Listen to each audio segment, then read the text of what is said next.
नमस्कार श्रोताओं, उत्तराखंड मुक्त विश्वविद्यालय का सामुदायिक रेडियो हेलो हल्द्वानी आप सुन रही हैं। और हमारे बीच एक बहुत ही उत्तराखंड के चहेते करोड़ों लाखों दिलों तक राज करने वाले हमारे लोक कलाकार बीके सामंत जी इस वक्त हमारे स्टूडियो में मौजूद हैं। आपका थल की बजारा गाना को 7 करोड़ से अधिक लोगों ने देखा है। और उसके अलावा आपने जो बहुत ही खूबसूरत एक सीरीज़ दी है पहाड़ की, तो ऐजा पहाड़ा, पहाड़ की व्यथा, तो इस तरह के बहुत ही खूबसूरत गाने आपने पहाड़ के दिए हैं। तो आज हमारे स्टूडियो में मौजूद हैं। मैं बहुत पूरे विश्वविद्यालय की तरफ से आपका स्वागत करती हूँ। बीके सामंत जी, बहुत बहुत स्वागत हेलो हल्द्वानी के स्टूडियो में आपका। जी धन्यवाद। अभी आपका नया एल्बम लॉन्च हो रहा है, तो बस उसी सिलसिले में आज आप आए हैं। तो हम चाहेंगे कि सबसे पहले हम उसी से शुरुआत करें कि जी किस तरह का वो गाना है, क्या खासियत उसकी है। बहुत उत्साहित आप उसको लेकर नज़र आ रहे हैं, तो क्या खास बात है उस गाने की? हाँ जी, उसकी ख़ास बात यह है कि भारत के इतिहास में पहली दफ़े ऐसा हुआ है कि डिफेंस मिनिस्ट्री ने और आर्मी हेडक्वार्टर ने किसी म्यूज़िक वीडियो को शूटिंग की परमिशन दी, वो भी एकदम बॉर्डर एरिया में है ना। जो चाइना बॉर्डर है उसमें हमने कहाँ शूट किया मैं उसमें बाद में आऊँगा। तो उन्हें परमिशन दी है, वो हमें दी, हमारे पहाड़ी गीत को दी है। लगभग इस गीत के पीछे हम लोग 1.5 साल की हमारी मेहनत है ना। लिरिक्स लिखना, उसके बाद से उसको कंपोज करना, उसका परमिशन के लिए जाना। और एक दो बार ऐसा भी हुआ कि मामला शायद नहीं ठीक बन पा रहा था, बट सब ने, मैं कहूँगा कि मैं तो आभारी हूँ जितने हमारे पहाड़ के जो ऑफिसर्स हैं, जो खासकर विनोद रोतला साहब, ब्रिगेडियर रोतला साहब, जो यूपी एरिया के मैं भी हैं, तो ऑपरेशन हेड है यहाँ पे नॉर्थ इंडिया के वो। तो उन्होंने बड़ा उसके पीछे जोर लगाया। हमारे एक भाई साहब और हैं, अडिया जी, विनोद रोतला जी, रविंद्र सिंह रोतला जी, उन्होंने भी बहुत हेल्प की हमारी इन चीज़ों में। गाने की मुख्य तो थीम क्या है? गाने की मुख्य थीम ये है कि कश्मीर बॉर्डर, कश्मीर बॉर्डर एक ऐसा गीत है कि वो एक शहीद जवान की कहानी है ये। जो एक जवान बॉर्डर पर शहीद होता है, तो उसको हमने शूट किया है जॉलिंगकोंग, आदि कैलाश, कुटी और गुंजी, अच्छा। नाविडांग और ओम पर्वत, चियालिक और तवाघाट। ओह, तो वाह। हाँ, पूरा हमने बाकायदा इसमें हर वो आपको लगेगा नहीं कि ये इस तरीके से, इसमें आर्मी के जवान भी हैं, इसमें रियल में जवान रियल है? में जवान है और रियल में फायरिंग हो रही है इस गाने में। अच्छा। रियल में फायरिंग हो रही है, तो ये करा के तो बहुत मार्मिक गीत है। और तो इस गीत को लिखने से पहले क्या ये ध्यान में, ये ख्याल में आपके था कि उत्तराखंड ने बहुत नौजवान हमारे जी देश को दिए हैं, तो क्यों न हम इस पक्ष को, मतलब गानों में हमेशा ही फौजी और ये सब आते रहा है, हाँ। आपने कुछ नया क्या देने की कोशिश की है? हाँ, नया देखिए मतलब पत्नी क्या याद में, नॉस्टैल्जिया में है क्या, इस तरह का कुछ सीन्स हैं या क्या है? हाँ हाँ हाँ हाँ, हाँ, पत्नी कुछ की अगर गा के भी शुरुआत में, या मैं सुना दूंगा। जी जी। बिल्कुल वो और गायक कलाकार से हम बात हाँ करें तो मुझे लग रहा है कि शुरुआत गाने से ही हमारी होनी चाहिए थी। जी जी जी। तो उसमें उसमें ऐसा है कि एक शहीद जवान की कहानी है, तो मैं कैसे, तो ये जवान की कहानी, जो उसकी जो वाइफ है घर में प्रेग्नेंट है, तो उसके बाद ये है कि अब वो घर में जब बॉडी आती है तो मतलब एक मार्मिक है, आपसे बहुत भावुक गीत है। और मुझे पूरी उम्मीद है आपको पसंद आएगा वो। जी और हमने जी। जो शूट किया है उसको, हमने इसकी जो स्क्रीनिंग हम दिल्ली में रखी थी हमने, हैबिटेट सेंटर में 10 तारीख को। तो उस टाइम कई ऑलमोस्ट सभी लोग थे वहाँ पर, तो सबकी आंखें नम थी। तो मुझे लगता है यह है ना, उसकी 2 लाइनें अगर आप चाहें तो मैं। जी जरूर। मारे चुडर सुवारे चुडर, जानो च मेले कश्मीर बॉर्डर, बतो कसी के घर तेरी बरे में फिकर, और लागी रच बहुत डर, मैं हूँ लो झट घर, मैं हूँ लो झट घर। वाह, बहुत सुंदर सन। तो यही में फिर अगले कहीं अंतरा वगैरह आपने आगे को जोड़े होंगे? हाँ, आगे जोड़े हैं। जी तो 15 तारीख को आपको ये गाना, 15 तारीख को यहाँ पे जी। इसको रिलीज कर रहे हैं बरेली में, जी। बरेली कैंट में। तो जो आर्मी का इसमें, लेफ्टिनेंट जनरल साहब जो डीजी मिश्रा साहब हैं, जी। वो आर्मी के पहली जो कुमाऊं की जो पहली कार रैली निकल रही है वहाँ से आदि कैलाश जा रही है। अच्छा। तो उस कार्यक्रम में ये गाना लॉन्च कर रहे हैं। अच्छा, कार रैली आदि कैलाश तक जा रही है, उस यात्रा का क्या मकसद है? वो कार रैली का हाँ, वो यात्रा शायद आर्मी करा रही है, आर्मी का पहुंच कुछ, करा हाँ, रही है। हाँ, उनका है तो क्योंकि उसी। आर्मी वाले आजकल सद्भावना कार्यक्रम भी बहुत सारे अभियान हाँ लेके जी, चलते हैं। उसमें भी जी अभी जी जी उनका जी। नया कम्युनिटी रेडियो धारचूला में शुरू हुआ है। हाँ सामुदायिक उसमें रेडियो। हाँ इंटरव्यू मैंने किया है, उसमें अच्छा पहला अच्छा मेरा ही है अच्छा उसमें। अच्छा अच्छा। जी जी तो जी। अच्छा लगता है देखकर कि समुदाय के साथ आर्मी किस तरह से आप जुड़ना चाहती है हाँ जी जी सीमांत जी जनपदों में। जी तो जी ये आपको आर्मी ने इस गाने के लिए बहुत सपोर्ट किया, यही वजह थी कि आपने उनसे लॉन्च आप करवा रहे हैं, ये जी जी। हाँ अच्छी बिल्कुल अच्छी बिल्कुल, बात है। आर्मी ने बिल्कुल उसमें सपोर्ट किया, जी बहुत जी जी जी। बहुत सपोर्ट किया। सामन और जी, जैसे समय बदल रहा है, एक नॉस्टैल्जिया में पत्नी रहती थी, एक समय था, लेकिन आज हम देखते हैं कि एक फौजी की पत्नी किस तरह से छोटे कस्बों में बच्चों को लेकर बच्चों को पढ़ा रही है, या फिर वो कहीं मुख्यालय में है, कहीं जनपद में है, कहीं राजधानी में है। तो इस वक्त पे हम देखें तो पूरा फौजियों के परिवार का पूरा सिनारियो बदल गया है। क्या उस बदलाव को आप देख रहे हैं और उसको भी कुछ स्वर देने की कोशिश कर रहे हैं? लग रहा है कि हाँ, कुछ कुछ अब नए समय का लेखन कुछ और होना चाहिए गीतों का कंटेंट। नहीं, आप किस संदर्भ में कहना चाहते हैं कि मतलब मैं समझ नहीं पा रहा हाँ, हूँ कि मतलब आप कि कि जैसे कि महिलाएं कुछ मतलब लोग अब आपका उसको कहने मुझे का। लगता है कि उसको वो याद ही में है दिन भर, ऐसा भी फुर्सत उसको नहीं है, वो उसके लिए चुनौतियां हैं। वो हाँ अकेले घर भी संभाल रही है, पति के जी मनी ऑर्डर का इंतजार भी कर रही है, बच्चों को स्कूल से ला रही है। वो मतलब बड़े निर्णय लेने की पोजीशन में है, बड़े स्ट्रांग पोजीशन में मैं हाँ उनको देखती हूँ इस वक्त पे।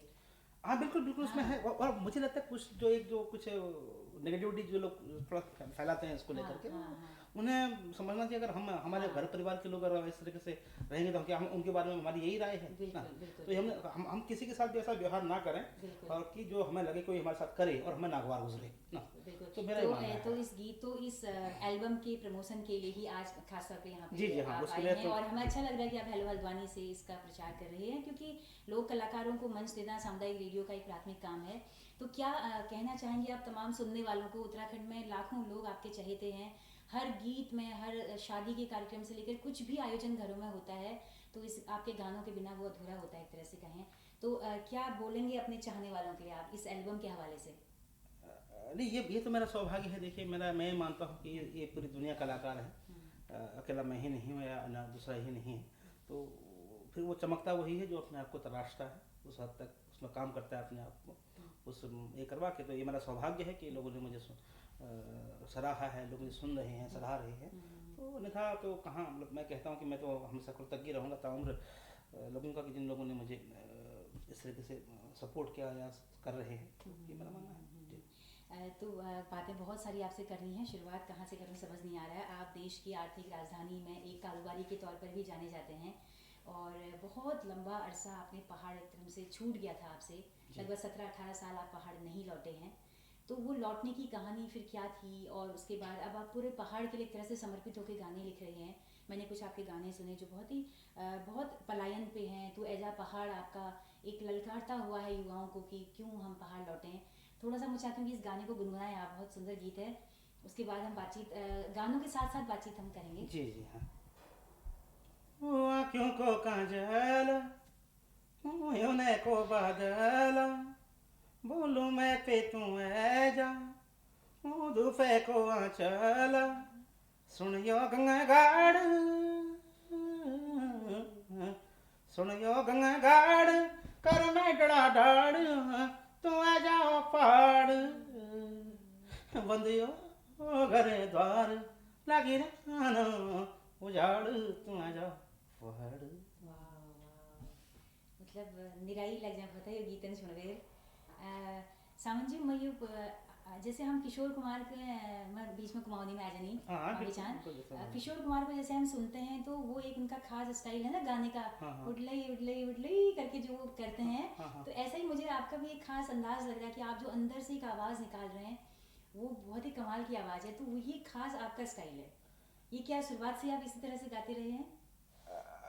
हाँ शुरुआत से मैं कहूँ, मैं जहाँ तक है मैं अपने आप को अभी भी मैं गायक मैं वैसे नहीं मानता, बट ठीक है आप गा रहे हैं तो लोग सुन रहे हैं तो ना, ये आपका ये मेरा यूनिक सौभाग्य यूनिक है। अंदाज मुझे महसूस हुआ। हाँ यूनिक। हाँ उसका हाँ। ये इसलिए ऐसे था कि जब ना मैं जॉब करता था, मैं तो उस समय मैं विले पार्ले में था। ये बात होगी लगभग तकरीबन 2000 के बाद से, जब क्या 2000 उस दौरान के बाद में 2002 के आसपास से।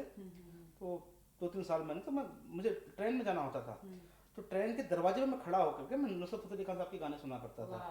तो रियाज उसमें मेरा रियाज होता था। उसके बाद कई दफ़े पे ऐसा भी हुआ है कि अंदर से आवाज़ आती थी कि भाई आप क्या कर रहे हैं, और कई लोग उसमें थोड़ा एंजॉय भी करते थे। नुसरत अच्छा भी फतेह अली लगता था। खान तक पहुंचे कैसे? क्या यूट्यूब इंटरनेट ये सब हाँ उतना सुलभ था? इंटरनेट तो नेट मतलब के माध्यम से सूफी उनको गायन की सुनना। तरफ हाँ रुचि थी आपकी? हाँ उस टाइम में आईपॉड वगैरह सब चीज़ें आए अच्छा। थे, ये करा के मोबाइल में चीज़ें ना ये। तो सुना, जी दिन में सुना और शाम के टाइम उनको रियाज किया। जी। कैसे एक चंपावत जनपद के एक पनार का इलाका जो बोलते हैं वहाँ से आप हैं, कैसे एक बच्चा वहाँ से शायद कितने साल में 17-18 साल में कैसे इतनी बड़ी आर्थिक राजधानी इतनी बड़ी मुंबई में अपना भाग्य आजमाने के लिए निकल पड़ता है, कैसे ये साहस कहाँ से आया और क्या बनने के लिए आप वहाँ गए थे? हाँ, मैं जैसे कहा घाट पनार एरिया लगभग वहीं वहीं से हूँ, ऊपर एक गांव है सिंगदा करके। तो निकला जीवन देखे, बचपन से संघर्षों से वाला जीवन रहा है, क्योंकि जब हम पढ़ते भी थे तो उस दौरान भी गरीबी थी ऑब्वियसली उस टाइम पे। तो हम पहनने के लिए भी, अब कहें तो एक ही स्कूल की ड्रेस हुआ करती थी, उसी को पहन के यहाँ जाना। फिर टल्ली मार के भी कई दफ़े ऐसे भी हुआ है कि टल्ली मार के भी चलना।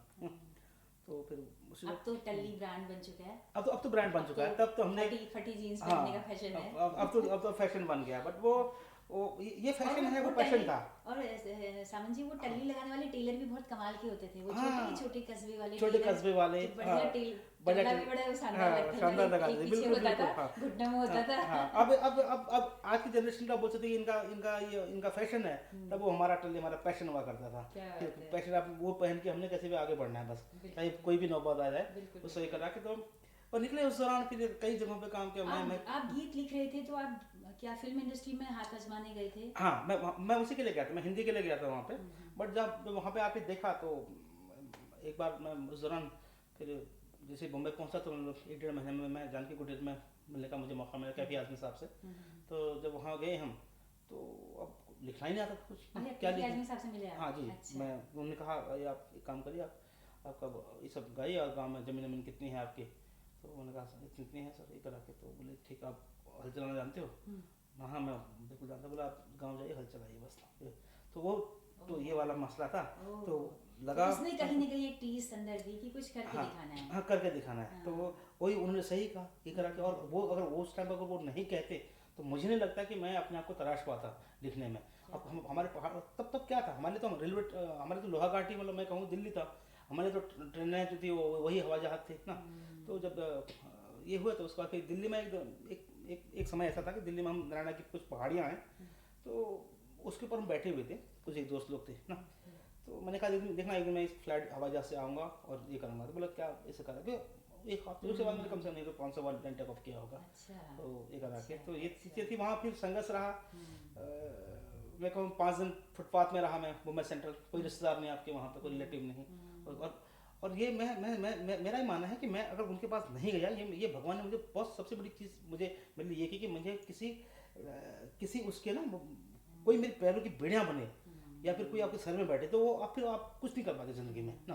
तो ये सबसे बड़ा मैं भगवान का उपकार मैं मानता हूँ कि कोई उन्होंने मुझे किसी ऐसे आदमी के पास नहीं भेजा जिन्हें उन भगवान को लगा होगा कि इस आदमी को मुझे नहीं भेजना चाहिए। तो ये अन्यथा मैं यहाँ पे नहीं होता। तो हिंदी गाने आपने लिखे कुछ? हाँ, हिंदी से शुरुआत हुई मेरी, तुझ में ही मेरा जहाँ।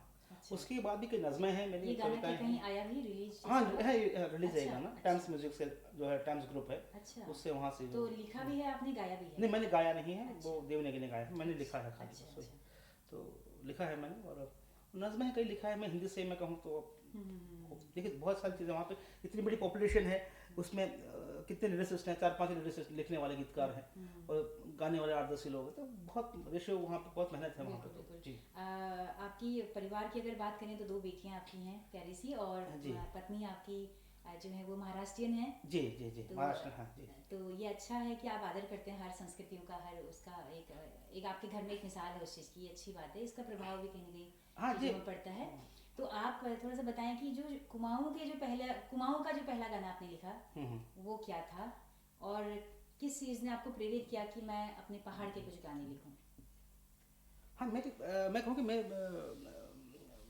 बड़ी बेटी का जो फंक्शन था स्कूल में, वो एंकरिंग करते थे। मेरा ख्याल से मेरी छोटी बेटी शायद के जीवन में होगी उस दौरान, तो ये शायद सेकंड या थर्ड में थी ना शायद। तो हर तरह का वहाँ पे म्यूज़िक बजा था, नॉर्थ ईस्ट का, साउथ का। ये रागनियाँ जो कभी कभी हम ना, हरियाणवी रागनियाँ, वो थोड़ा इरिटेट करती हैं हमें ना। तो कभी बजी, मैंने कहा था तो ये क्या है मसला, क्यों मतलब हुआ नहीं है, तो देखते हैं आगे। तो मैंने कहा नहीं, थोड़ा एक गाना करूँगा मैं पहाड़ी में। मैं मतलब उस फंक्शन में उत्तराखंड का कोई गाना नहीं बजा था। तो उसने कहीं ना कहीं उद्वेलित आपको किया? हाँ, थोड़ा सा। फिर वहाँ से मुझे थोड़ा सा एक ही गाना करेंगे, एक गाना। वो एक गाना करते करते लिखते लिखते मैंने बहुत 4-5 गाने और लिख दिए। तो उस दौरान मुझे लगा कि नहीं, सब बढ़िया हो जाएगा, सराहेंगे, बट उस तरीके से चीज़ें हो नहीं पाई ना। आज भी मैं थोड़ा उस गाने को मैं मानता हूँ तो थोड़ा और उसको रिशूट हम कर सकते हैं, तो उस तरीके से बात नहीं हुआ, तो फिर तो मैंने वहाँ कहा से गाने लिखने शुरू किए। और एल्बम पहली बार कब बनाई, गाना जो हाँ सामने आया हाँ, लोगों के सामने? तो 2018 में ही आया है, 18 में। 2018 मई में आया है मेरा ख्याल है वो। और थलकी बाजार भी, थलकी बाजार छठा गीत है मेरा वो तो, अच्छा, हाँ वो तो तो छठवां पहला गीत है। गाना क्या था, कुछ गुनगुनाना चाहेंगे हमारे जी हाँ, देखने पहना। सुनने वालों के लिए?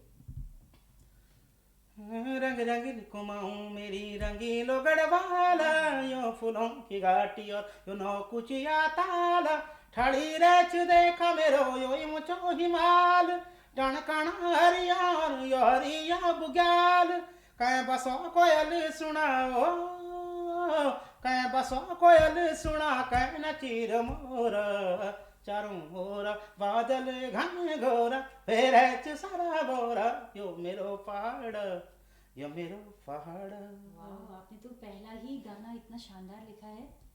बहुत उत्तराखंड को पूरा दिखाता हुआ सारी चीज़ों से, आयामों से। बहुत ही सुंदर गाना है।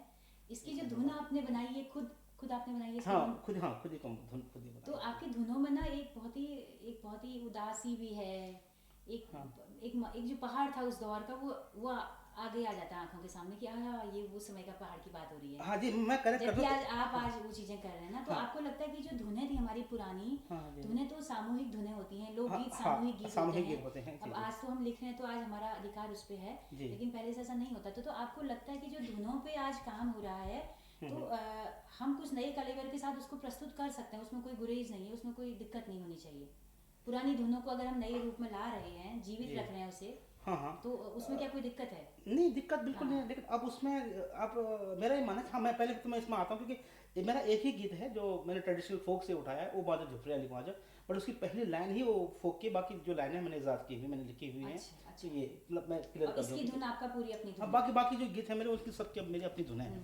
हाँ नहीं, मुझे लगता है कि पुराने बिल्कुल उसमें कोई अगर अच्छा, लेकिन उसे हम अच्छे तरीके से पेश करें, उसे हम ढोल दमू बजा के हम पेश कर रहे हैं, या मेरा ये मानना है कि मतलब आपको सलीका होना चाहिए कि सलीका उनको होना कैसे चाहिए। और देखिए हमें कंपोजिशन क्या होती है, एक जो कंपोजिशन है ना, एक पौधा होता है, एक पौधा, और पौधा वो मांग लेता है कि मुझे कितना खाद चाहिए, कितना पानी चाहिए, उसको जरूरत है, एक गिलास की जरूरत है, उसमें हमने पूरी बाल्टी उड़ेल दी तो वो खराब ही होगा वो। हाँ, तो ये समझना बहुत जरूरी। और ये जो लास्ट में जो नाम आता है म्यूजिक डायरेक्टर का, ये जो लास्ट में जब फिल्म बनती है, तो उस फिल्म में इंस्ट्रूमेंट भी होते हैं, कोरियोग्राफर भी होते हैं, उसके बाद से आर्ट डायरेक्टर भी होते हैं, उसका से मेकअप, कई तरह के वो होते हैं, डिपार्टमेंट होते हैं। तो लास्ट में एक नाम आता है डायरेक्टर, डायरेक्टेड बाय ये। तो उस नाम को नीचे लेके आने के लिए तब तपना पड़ता है आपको, वो समझना पड़ता है कि वो नाम नीचे के उसके हल कैसे जस्टिस करें।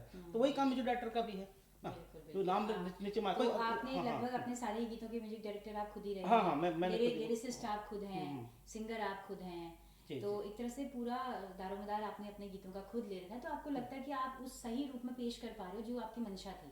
जी जी हाँ हाँ बिल्कुल। और मैं हाँ लगता है मुझे, क्योंकि मुझे अब जो है जो मेरा मानना है, अगर कुछ गीत हैं ऐसे, हर गीत चले ऐसा कुछ है नहीं, क्योंकि कई फिल्में ऐसी होती है, एक फिल्म बनती है, कभी एक फिल्म जो अगली फिल्म नहीं चल पाती है, तो हर डायरेक्टर तो लगे तो ना। ये जो पहला गाना आपने लिखा, ये आप मुंबई में बैठ के लिख रहे थे, तो आपको लगता है कि कुछ चीजें वो प्रवासी बनकर ही लिखी जा सकती हैं? उत्तराखंड में हमें एहसास होता है कि अब हम तो अपने घर में ही हैं, लेकिन वहाँ जो बेघर होने का जो एहसास होता है कई बार, कि आप अपने पहाड़ से सुदूर बैठे हुए हैं, तो वहाँ से वो दर्द आपने छलका रखा है उस गीत में। हाँ, इससे मैं कहूँ कि मैं इस गीत को लिखने के लिए मैं उधर चेन्नई में भी था, मरीना बीच में कुछ टाइम, डेढ़ साल तक, सॉरी 1-1.5 महीने वहाँ पे था। तो मैंने कुछ लाइनें उसकी वहाँ पे भी लिखी हैं। अच्छा। दूर वो एक वो था, ऐसा समंदर तेरे वो किनारे की जो रेते हैं, मुझे मेरे गांव की मिट्टी की खेतों से लगती थी। तो उस तरीके से है मेरा, हाँ लग रही हैं। तो कुछ लाइनें वहाँ भी लिखी हैं, कुछ लाइनें मैंने फिर अलग अलग लिखा है उसको। कोई गाना ऐसा है आपका जो आपने उत्तराखंड में बैठ के लिखा हो? नहीं होगा? नहीं, उत्तराखंड में बैठ के नहीं लिखा है। नहीं, एक ही आप दूसरा गाना बताइए आपका जो बहुत ही लोकप्रिय हुआ है, अभी पंचेश्वर को लेकर आपका बहुत ही लोकप्रिय गाना आया है, और बहुत अच्छे से आपने बयां किया है कि क्या होता है दर्द पलायनों का, या इस तरह के जब बांध बनते हैं पहाड़ों में। हाँ, उसका देखिए, उसका मेरा ये मानना है कि मैंने तो उसमें व्यथा कही है, अगर बांध बन जाने के बाद की जो व्यथा है, उसका जो आकार लेगा, तो उसके बाद क्या होगा, तो कई लोगों को हजम नहीं हो रहा, पता नहीं क्या उसके किसी का मसला है। अच्छा। वो ठीक है, उनका उनका अपना नज़रिया है, जी वो जी मेरा अपना, जी जी उनका अपना दृष्टिकोण है, मेरा मानना है। बिल्कुल। और लेकिन आपने ये गीत लिखा तो कहीं ना कहीं आपके भीतर के वो सरोकार दिखाई देते हैं कि आप केवल एक कलाकार, लोक कलाकार नहीं हैं। आप बहुत बृहद नज़रिए से उत्तराखंड को देख रहे हैं, यहाँ के सरोकारों को देख रहे हैं, यहाँ के संस्कृति उद्योग को देख रहे हैं। तो इसीलिए गाना उसी की उपज दिखता है। तो जी इसका हो सकता है कि एक खास तरह की ऑडियंस ही इसकी हो। ऐसा भी हो सकता है कि हाँ आम लोग इसको लोकप्रिय ना करें। क्योंकि थलकी बजारा जो गाना आपने लिखा वो एकदम नई ट्रेंड का गाना है, हाँ वो हाँ थिरकने वाला गाना है। तो ऐसा तो नहीं है कि आपकी छवि उस गाने से बनी है कि आप इसी तरह के गाने लिखते हैं, या लोगों ने, उन्हीं लोगों ने जो थलका बजारा में डांस कर रहे हाँ हैं, हाँ वही लोगों ने क्या पंचेश्वर का गाना सुना है, क्या उन्होंने ऐजा पहाड़ सुना है, क्या वो समग्रता में आपको देख पा रहे हैं?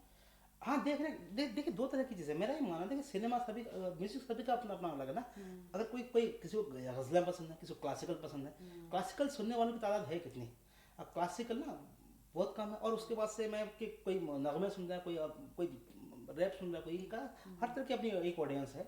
और जिसको लगता है जिसको सुनना चाहिए वो लोग सुन रहे हैं। और लगभग 1 करोड़ लोग तो जो पहाड़ को सुन चुके हैं। 1 करोड़ जो तादाद है वो अच्छी खासी होती है। अच्छा। और पंचेश्वर बांध को लगभग 11 लाख के आसपास, 11-12 लाख के अच्छा। आसपास वो लोग सुन रहे हैं। काफी है। तो काफ़ी है, क्योंकि उनका देखिए, जो अगर मैं कहूँ ना कि अगर आपने टारगेट किसको किया है, आप काम कर रहे हैं, यानी कि आप थलकी, हर गाना थलकी बाजार हो ही नहीं सकता है। अब कई लोग मुझसे ये आशा करते हैं कि हाँ थलकी बाजार जैसे और लिखा जाए और लिखा, तो वो संभव है ही नहीं। कि वो आप उसे एक बोल सकते, वो एक शोले टाइप का है वो ना।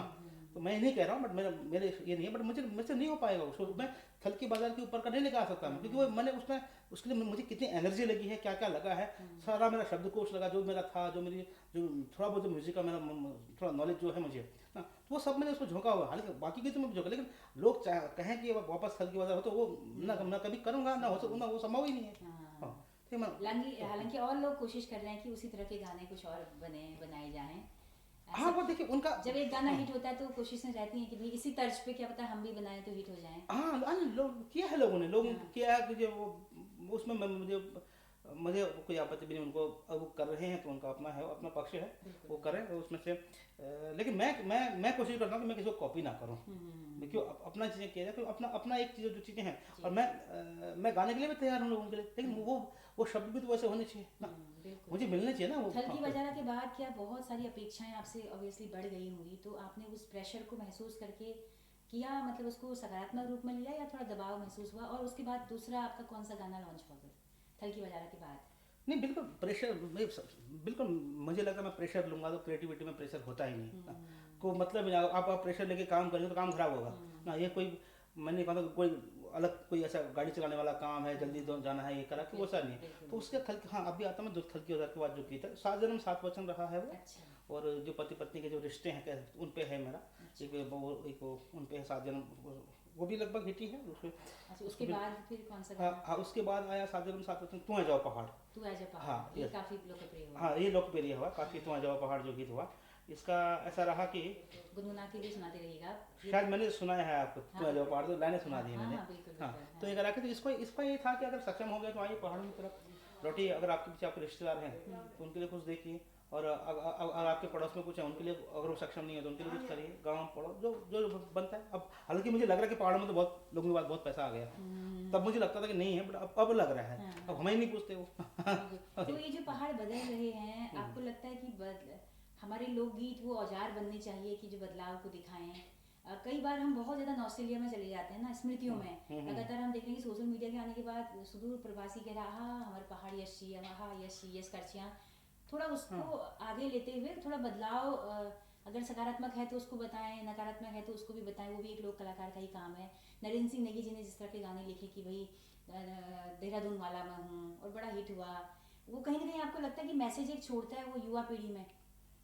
और फोकस हमारा युवा होना चाहिए आज के समय में हमारे गीतों का, कि वो थोड़ा कुछ बदले। और नहीं, युवा ही क्यों होना चाहिए? हाँ मतलब आप मुझे पता कि हमारे बुजुर्ग क्यों नहीं होने चाहिए? हाँ बुजुर्ग तो हाँ, है ही, हाँ, वो तो वो है, तभी तो युवा आया है ना। हम खाली युवाओं को टारगेट कर, हम किसी अलग दिशा में जा रहे हैं। हाँ। युवा तो मतलब अब एक जो उसे आप बालावस्था ही मानेंगे आप ना। तो आपके फिर थलकी बजारा आया, फिर 2-3 गाने आपके और आए, और लगातार थोड़ा सा अगर हिट आप बताना चाहें अपने टॉप 10 गीतों को, तो कौन कौन से हैं? टॉप 10 गीतों में मैं बोल सकता हूँ कि थलकी बाजार पहला लगभग जो हिट है, जिसकी पहचान है बीके सामंत की। और थलकी बाजार है, योमेरो पहाड़ है 2, और तुआजाओ पहाड़ 3, पंजेश्वर बांध 4, और मेरी बीमो 5, और सात जन्म सात वचन 6, और बिंदुली 7, और बोल सकते हैं कि और बिंदुली 7, और कुमाऊं दर्शन 8, ओ बांध झुपड़ी बांध 9, और उसके बाद से डोर तेरी 10, लगभग ये हो गया था 10, और 3-4 गाने और उस तरह से नहीं उठ पाए। अब जो गाना आ रहा है कश्मीर बॉर्डर, मुझे पूरी उम्मीद है कि वो गाना एक एक तो आ जाओ पहाड़ की तरह एक मार्मिक गीत है, वो भी अपने मील का पत्ता साबित होगा। जी सामन जी, जब आपसे बातें करते हैं तो ऐसा लगता है कि आप लोक कलाकार से कहीं आगे जाके आप थोड़ा सा कई बार लगता है कि आप तो मतलब पहाड़ की बातें कर रहे हैं, आप संस्कृति की बातें कर रहे हैं, तो कुछ और भी नज़र आने लगते हैं। कई बार कोई प्रवक्ता भी नज़र आने लगते हैं। कई बार मतलब चिंताएं हैं, मतलब आपके भीतर बहुत सारी व्यथाएं भी हैं, चिंताएं भी हैं। एक दिन के लिए अगर आपको संस्कृति विभाग का मुखिया बना दिया जाए उत्तराखंड में, तो किस तरह की तस्वीर आप बदलना चाहेंगे उत्तराखंड की संस्कृति उद्योग के हवाले से?